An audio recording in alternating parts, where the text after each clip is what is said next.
नमस्कार विद्यार्थी मित्रांनो. तर माझ्या YouTube चॅनलमध्ये मी तुमचं सहर्ष स्वागत करीत आहे.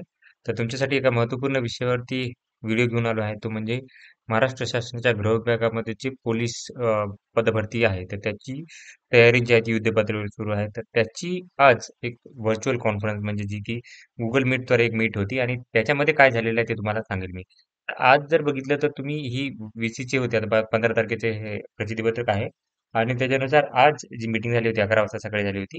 आणि त्या मीटिंगच्या नुसार तुम्ही बघू शकता की कोण कोण राहू शकतं तर राहायला सांगितलं होतं तर 12 वेगवेगळे हे आहेत आयुक्त आहेत त्यापैकी मुंबईचे आहेत मेन जे आयुक्त आहेत कारण इथं सगळ्यात जास्त जागा आहेत त्याच्यानंतर दुसरं जे आहे ते आहे ठाणे शहर पुणे शहर नागपूर शहर नवी मुंबई मीरा भायंदर पिंपरी चिंचवड नाशिक शहर औरंगाबाद शहर छत्रपती संभाजीनगर त्याच्यानंतर इथं अमरावती शहर, सोलापूर शहर, लोहमार्ग.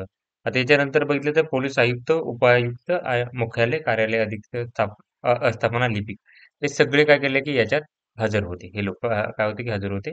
तर या मीटिंगद्वारे काय करण्यात ती मीटिंग आहे ही त्याच्याद्वारे त्यांना हजर व्हायला सांगितलं होतं. आता तर तुम्ही जर बघितलं तर या मीटिंगमध्ये काय झालं ते सांगेल. तर नॉर्मली ही जी होती ती शहरी भागांसाठी ही मीटिंग झाली होती, शहरी नॉर्मली. आणि या मीटिंगमध्ये असा एजेंडा होता की जेवढी जेवढी रिक्त पदं आहेत तर त्यांची माहिती जी आहे ती लवकरात लवकर काय करणार की मुख्यालयामध्ये जे पोलीस मुख्यालय आहे तिथे काय करणार की त्यांनी द्यायला पाहिजे. म्हणजे जे याचे आयुक्त आहेत प्रत्येक काय करतील की आता त्यांनी काय केलं की आदेश पारित केलेले आहेत आणि हे प्रत्येक आयुक्त काय करतील की आपल्या जागा ज्या आहेत कॅटेगरीनुसार किती जागा आहेत त्याची माहिती पुरवली जाईल आणि त्याच्यानंतर काय होईल की सगळ्यांचा मिळून काय होईल की जाहिरात एकदम प्रसिद्ध होणार आहे. तर ही युद्धपातळीवर काम सुरू आहे. बाकीचे विभागही लागलेले आहेत मागे. तर लवकरात लवकर जाहिरात आहे की मे महिन्यामध्ये जाहिरात की नक्कीच येणार आहे. ही माहिती होती. तर अशाच महत्त्वपूर्ण माहितीसाठी माझ्या चॅनलला सबस्क्राईब करा, व्हिडिओला लाईक करा आणि माहिती मित्रांसोबत शेअर करा. धन्यवाद.